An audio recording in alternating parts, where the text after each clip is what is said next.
Shalom jemaat Tuhan. Baik kita yang ada di gereja maupun Bapak Ibu Saudara yang ada di rumah, saya percaya kemurahan Tuhan, anugerah Tuhan limpah atas hidup kita. Amin. Firman Tuhan sore hari ini dengan tema hidup yang berkemenangan. Bapak Ibu Saudara, saya percaya siapapun kita ingin mengalami hidup berkemenangan, ingin mengalami hidup yang penuh dengan kemuliaan. Tetapi kita mesti mengingat satu hal, tidak ada kemenangan tanpa sebuah pertandingan. Tidak ada kemenangan tanpa sebuah pertempuran. Tidak ada kemenangan tanpa sebuah pergumulan. Oleh sebab itu mari kita belajar dari firman Tuhan yang terambil di dalam Ulangan pasal 20 ayat 1 sampai ayat yang keempat. Saya akan membacakan untuk kita Ulangan pasal 20 ayat 1 sampai ayat yang keempat. Apabila engkau keluar berperang melawan musuhmu dan engkau melihat kuda dan kereta, yakni tentara yang lebih banyak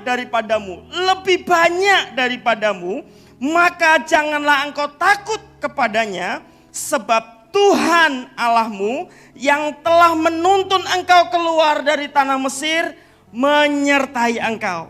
Apabila kamu menghadapi pertempuran, maka seorang imam harus tampil ke depan dan berbicara kepada rakyat. Ayat yang ketiga, dengan berkata kepada mereka, dengarlah hai orang Israel, kamu sekarang menghadapi pertempuran melawan musuhmu.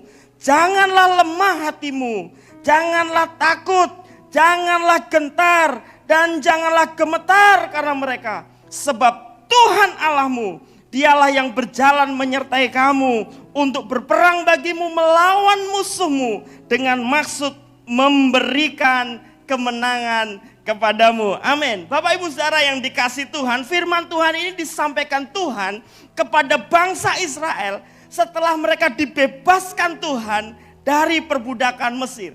Perhatikan ini, ketika mereka dibebaskan Tuhan dari Mesir, itu bukan tujuan akhir. Tuhan ingin Israel masuk ke tanah Kanaan, masuk ke tanah perjanjian. Tanah di mana seluruh janji-janji Tuhan digenapkan atas orang Israel. Namun demikian, untuk mereka masuk ke tanah perjanjian, mereka harus berperang, mereka harus berjuang. Saya percaya perjalanan Israel dari Mesir sampai tanah perjanjian itu menjadi sebuah gambaran tentang perjalanan hidup orang percaya. Tuhan tidak hanya membebaskan kita dari dosa, tapi Tuhan ingin kita menerima seluruh berkat-berkat Tuhan. Tuhan ingin kita menerima kemuliaan yang telah Ia janjikan kepada kita. Namun demikian Bapak Ibu Saudara, kita tidak menerimanya seperti menerima dari lampu Aladin, atau kita menerimanya seperti dari Sinterklas. Kita harus memperjuangkannya. Bapak Ibu Saudara yang dikasih Tuhan, sebagai orang percaya, kita harus memahami sebuah kenyataan, bahwa walaupun kita dalam penyertaan Tuhan, kita dalam tuntunan Tuhan, bukan berarti kita tidak mengalami tantangan hidup. Sebaliknya, Alkitab memberitahu kepada kita, kita akan menghadapi tantangan-tantangan yang besar, bahkan tantangan-tantangan yang lebih besar dari kekuatan kita. Apa tantangan-tantangan yang bisa kita alami? Usaha kita, pekerjaan kita bisa saja menghadapi tantangan. Keluarga, relasi, dalam membangun hubungan bisa saja menghadapi tantangan. Kesehatan itu juga menjadi tantangan. Bahkan hari-hari ini kita tahu bersama, pandemi COVID-19 menjadi wabah yang mendunia bangsa kita. Ini berakibat meluas, termasuk secara pribadi. Mungkin ada beberapa yang harus bergumul dalam kesehatan, atau karena kasus ini, karena wabah ini, ekonomi mulai melambat, situasi menjadi sulit, masa depan sepertinya nggak jelas. Itu tantangan-tantangan, bahkan mungkin ini tantangan yang tidak pernah kita bayangkan ketika kita masuk tahun 2020. Tapi percayalah Bapak Ibu Saudara, tantangan tersebut bukan untuk menghancurkan kita, tapi justru untuk membuat kita semakin mengenal siapa Tuhan yang menyertai kita. Immanuel, Tuhan tidak pernah merancangkan kecelakaan bagi kita. Jika Tuhan mengizinkan, pasti ada sebuah rencana yang indah di balik pergumulan kita, bahkan setelah pergumulan kita. Saya percaya saat kita bergantung penuh kepada Tuhan, kita akan mengalami kemenangan yang besar bersama dengan Tuhan. Amin. Hari ini kita akan belajar bagaimana kita mengalami kemenangan bersama dengan Tuhan. Ayat yang ketiga mengatakan, janganlah lemah hatimu, janganlah takut, jangan gentar, jangan gemetar karena mereka. Yang pertama, mari miliki keyakinan yang benar. Mari miliki kepercayaan yang benar. Mari jaga hati kita agar tetap kuat di dalam Tuhan. Bapak Ibu Saudara, kenapa? Karena jadilah seperti yang engkau percaya. Ketika kita percaya bahwa masalah kita terlalu besar, kita akan menjadi kalah. Tapi jika kita percaya bahwa Allah kita lebih besar, saya percaya Allah pasti nyata dalam pergumulan kita. Hari-hari ini kita dihadapkan sebuah pilihan. Memilih untuk mempercayai fakta bahwa ada sebuah wabah yang begitu meluas. Dan itu sepertinya di luar kendali. Ada banyak berita-berita yang bisa menakutkan kita. Tetapi kita juga bisa memilih untuk percaya bahwa kasih setia Tuhan kekal untuk selama-lamanya. Itu sebabnya yang pertama yang mesti kita bangun adalah miliki keyakinan yang benar. Miliki keyakinan yang teguh. Amsal 24 ayat 10 mengatakan, jika engkau tawar hati dalam masa kesesakan, kecillah kekuatanmu. Bapak Ibu Saudara, saat kita sedang menghadapi masalah, entah masalah yang meluas ataupun masalah pribadi kita masing-masing, ekonomi, kesehatan, rumah, pegang janji Tuhan untuk masa-masa depan. Kalau hari-hari ini iblis sedang mengintimidasi kita, iblis sedang mengingatkan kita tentang masalah yang besar, tantangan yang besar, mari ingatkan kembali iblis bahwa kita punya Tuhan yang besar. Kita punya Tuhan yang lebih besar dan Allah yang setia. Saya percaya tantangan dan masalah pasti ada akhirnya. Tapi kasih setia Tuhan kekal untuk selama-lamanya. Mari jaga keyakinan kita. Jangan biarkan masalah dan tantangan membunuh iman kita. Hari-hari ini banyak rumor seolah-olah Tuhan tidak berdaya atas kasus ini. Sepertinya Tuhan menyerah. Oh, saya percaya Dia adalah Allah Alfa dan Omega. Tuhan kita bukanlah Allah yang kagetan dan gumunan. Dia pegang kendali. Yang terpenting adalah tetap bangun iman kita. Miliki keyakinan yang benar. Lalu yang kedua, mari kita belajar mendengar nasihat yang benar. Mari kita belajar mendengar nasihat yang benar. Setiap kita butuh nasihat. Setiap kita butuh masukan. Sebab kita bukanlah orang yang sempurna. Tapi hati-hati Bapak Ibu Saudara. Nasihat yang salah dari orang yang salah justru bisa menghancurkan kita. Itu sebabnya di ayat 2 mengatakan, apabila kamu menghadapi pertempuran, apabila ada tantangan besar di depanmu, maka seorang imam harus tampil ke depan dan berbicara kepada rakyat. Siapa imam pada waktu itu? Imam pada waktu itu adalah orang-orang khusus yang mewakili umat menghadap Tuhan. Mereka adalah orang-orang yang dianggap lebih rohani, lebih mengenal Tuhan. Di saat ini, siapakah para imam itu? Mereka adalah saudara-saudara seiman kita. Mereka adalah pemimpin rohani kita. Mereka adalah teman-teman komsel kita. Mereka adalah saudara-saudara seiman kita. Orang-orang percaya adalah imamat yang rajani. Bapak Ibu Saudara yang dikasih Tuhan, dalam situasi sulit, seringkali kita sulit berdoa. Kadang-kadang kita sudah tutup mata, lipat tangan, tapi rasa-rasanya Tuhan gak nyata dalam hidup kita. Di masa-masa sulit sepertinya kita bolak-balik buka Alkitab, gak mudeng-mudeng, gak ngerti, gak nangkep suara Tuhan. Sepertinya Tuhan sulit untuk kita hubungi. Walaupun sebenarnya hati kita lah yang seringkali tertutup oleh rumitnya persoalan. Itu menyebabkan hati kita, perasaan kita menjadi galau. Bahkan pikiran kita susah untuk tetap berpikir secara rasional. Dalam kondisi seperti ini, penting bagi kita untuk mendengar nasihat dari orang-orang yang rohani. Orang-orang yang mengenal Tuhan dengan baik. Penting buat setiap kita untuk terhubung dengan saudara seiman. Terhubung dengan pemimpin rohani. Pemazmur berkata, berbahagialah orang yang tidak berjalan menurut nasihat orang fasik. yang tidak berdiri di jalan orang berdosa, yang tidak duduk dalam kumpulan pencemooh, tetapi yang kesukaannya ialah Taurat Tuhan, yang merenungkan Taurat Tuhan itu siang dan malam. Firman Tuhan berkata, ia seperti pohon yang ditanam di tepi aliran air, yang menghasilkan buah pada musimnya, tidak layu daunnya, apa saja yang diperbuatnya berhasil. Bapak Ibu pemazmur mengingatkan kita akan menjadi orang-orang yang terberkati, memenangkan pertandingan, ketika kita menerima nasihat melalui firman Tuhan, yang diteguhkan oleh komunitas-komunitas yang benar. Dalam kondisi yang penuh pergumulan, mari terhubung dengan keluarga rohani kita. Mungkin hari-hari ini kita nggak bisa ketemu secara langsung. Kita harus jaga jarak. Tapi bukan berarti terputus dalam membangun hubungan. Mari saling membangun, saling mendoakan. Mari saling bersatu di dalam roh. Saudara, jangan justru hari-hari ini, wah nggak ada kebaktian secara langsung, asik pray. Bukan, ini justru waktunya kita terhubung. Peristiwa ini mengingatkan kita, orang-orang percaya ada waktunya kita akan kesulitan terhubung secara langsung mungkin.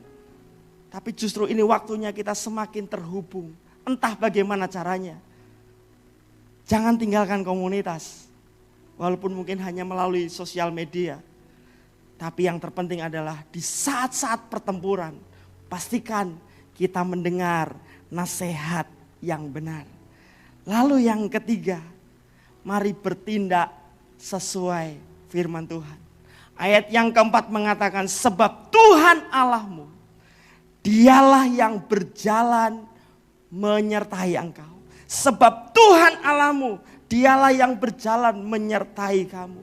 Tuhan menjamin bahwa Tuhan menyertai Israel. Melalui apa? Melalui firman-Nya. Kalau Bapak Ibu melanjutkan ayat 5 dan seterusnya, ada aturan main yang Tuhan tetapkan bagi Israel saat mereka bertempur. Mereka tidak boleh melanggarnya. Saat mereka taat kepada firman Tuhan, mereka mengalami kemenangan. Tapi manakala mereka nggak ngikuti aturan main Tuhan, mereka gagal mengalami kemenangan. Satu waktu Tuhan berkata kepada Yosua, janganlah engkau lupa memperkatakan kitab Taurat ini, tetapi renungkanlah itu siang dan malam, supaya engkau bertindak hati-hati sesuai dengan segala yang tertulis di dalamnya. Sebab dengan demikian perjalananmu akan berhasil dan engkau akan beruntung. Tuhan memberi sebuah garansi kepada Yosua, Yosua, engkau akan mengalami kemenangan asal engkau dengar firman dan bertindak hati-hati. Tidak mudah buat Yosua. Alkitab mencatat Musa itu hamba Tuhan, Yosua abdinya Musa. Sebuah level yang sepertinya terlalu jauh. Musa itu hamba Tuhan, Yosua cuma abdinya Musa. Dan Musa tidak berhasil membawa Israel masuk ke tanah perjanjian. Itu sebabnya ketika tongkat estafet itu ada di tangan Yosua, saya bisa merasakan kegalauan Yosua, ketakutan Yosua.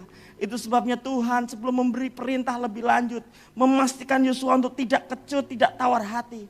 Tapi nasihat Tuhan yang berikutnya adalah supaya engkau bertindak hati-hati sesuai dengan segala yang tertulis di dalamnya. Bapak Ibu Saudara, setelah Yosua diutus Tuhan, hal yang pertama yang harus dihadapi adalah menyeberangi sungai Yordan.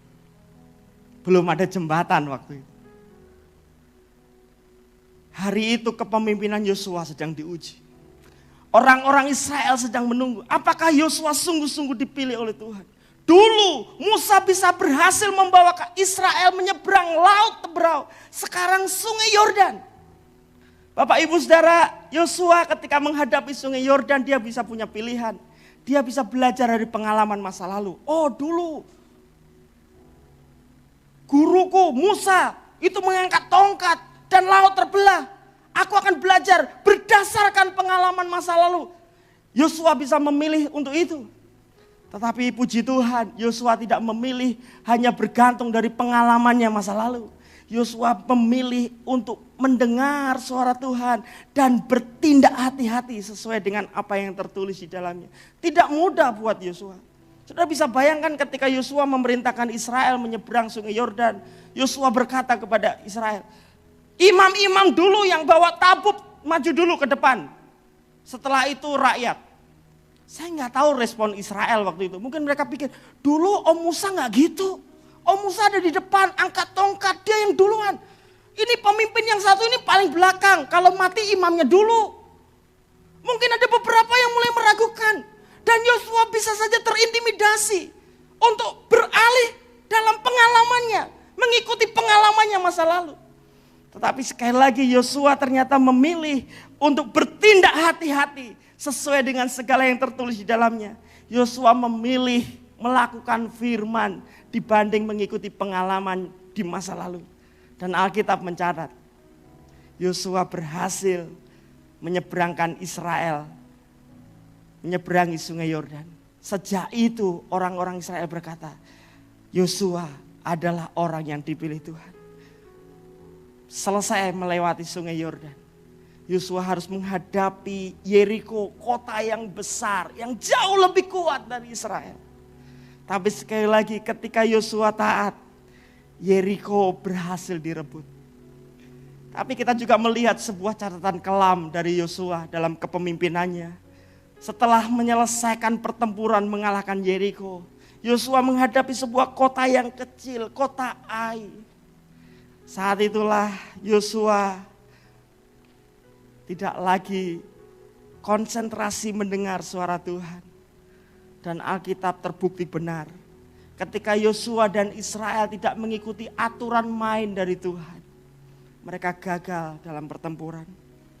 Firman Tuhan terbukti benar bahwa apapun yang terjadi, izinkan Tuhan menuntun kita lewat firman dan rohnya. Tuhan menyertai kita.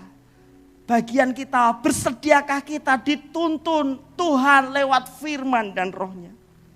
Jika kita hidup sesuai firman Tuhan, kita akan dapat meraih kemenangan. Bapak Ibu Saudara yang dikasihi Tuhan, kita tidak bisa bertindak menurut mau kita sendiri, tapi kemudian kita minta Tuhan menyertai dan menolong kita. Kita tidak bisa. Dalam setiap situasi yang kita hadapi, ada firman Tuhan yang mengarahkan kita. Ada Roh Kudus yang menuntun kita agar kita mengambil keputusan-keputusan yang tepat. Apapun situasinya, baik senang maupun susah, baik sehat ataupun sakit, baik dalam kondisi damai ataupun dalam tantangan ataupun pergumulan, mari berespon dan bertindak sesuai dengan firman Tuhan. Dalam situasi seperti sekarang Bapak Ibu Saudara, kita bisa saja memilih untuk takut, khawatir, apatis, hopeless, terus kemudian gak ngapa-ngapain. Tapi kita juga bisa tetap memilih untuk semangat, optimis, kreatif, seperti yang Tuhan perintahkan. Dalam situasi seperti ini kita bisa kemudian mengeluh, marah, bersungut-sungut. Karena ruang gerak kita dibatasi, karena mungkin ekonomi kita jadi sulit. Ada begitu banyak alasan buat kita mengeluh, marah, menyalahkan Tuhan.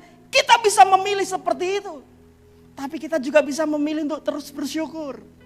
Terus bersukacita, terus berharap pada kemurahan Tuhan. Dalam situasi seperti ini, di tengah-tengah bangsa kita yang menghadapi wabah corona, kita bisa bersikap egois. Mau menang sendiri, borong sana borong sini, semua kita kumpulin sendiri. Atau kita hidup semaunya kita sendiri. Atau kita justru bisa memilih untuk mengutamakan kepentingan orang lain. Kita bisa memilih untuk tetap menunjukkan kasih dalam pergumulan. Kita bisa memilih untuk tetap semakin peduli kepada sesama. Kita bisa memilih untuk menghormati otoritas kita dengan hidup sesuai dengan arahan pemerintah. Bapak Ibu Saudara, dalam pergumulan, izinkan firman Tuhan dan Roh Kudus menuntun kita. Ulangan 20 ayat 4 berikutnya berkata, sebab Tuhan Allahmu, dialah yang akan berjalan menyertai kamu untuk berperang bagimu, melawan musuhmu dengan maksud memberikan kemenangan kepadamu. Haleluya. Alkitab memberi sebuah garansi bahwa Tuhan sendiri yang akan memberi kemenangan kepada kita. Itu berarti Bapak Ibu Saudara, Tuhan punya waktu, Tuhan punya cara yang tepat untuk menolong kita. Jangan batasi Tuhan dengan cara kita, dengan waktu kita. Tuhan berjanji, Tuhan sendiri akan memberi kemenangan kepada kita. Itu artinya Tuhan akan menyatakan kemuliaannya, kemenangannya menurut waktu dan caranya. Lalu apa bagian kita? Yang keempat, bagian kita adalah mari sabar menantikan waktu Tuhan. Mari sabar menantikan Tuhan melawat kita. Mazmur 37 ayat 9 mengatakan, sebab orang-orang yang berbuat jahat akan dilenyapkan, tetapi orang-orang yang menanti-nantikan Tuhan akan mewarisi negeri. Percayalah, Tuhan pegang kendali atas hidup kita. Semua tantangan, semua pergumulan hidup pasti dapat kita atasi bersama dengan Tuhan. Mari di saat-saat seperti ini tetap bangun keyakinan yang benar.